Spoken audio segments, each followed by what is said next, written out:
Ինչքան արժե լավ տղա Երևալը։ Քո ամբողջ աշխատավարձը։ Ամբողջ համակարգը կառուցված է մեկ կոճակի վրա՝ քո թասիվը։ Քո ցանկությունը լինելու հարգված, առատաձեռն, ուժեղ, եւ նրանք սեղմում են այդ կոճակը։ Հյուրընկալը սեղմում է այն, երբ քեզ լավագույն տեղն է տալիս։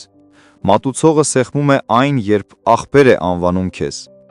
Աղջիկը սեղմում է այն, երբ խնդրում է հյուրասիրել իրեն։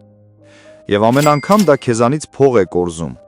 Դու վճարում ես հարգանքի ժամանակավոր զգացողության համար, մարդկանց կողմից, ովքեր առավոտյան չեն էլ հիշի քո անունը։ Սա շահագործում է մեր մշակույթի ամենախորը արժեքները։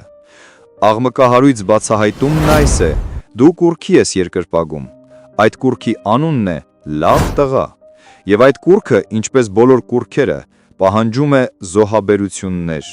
Այն պահանջում է քո ֆինանսները, քո խաղաղությունը եւ քո արժանապատվությունը։ Բայց քո երկնային հայրն արդեն քեզ կոչել է իր որդին, դու կարիք չունես վճարելու նրա հարգանքի համար։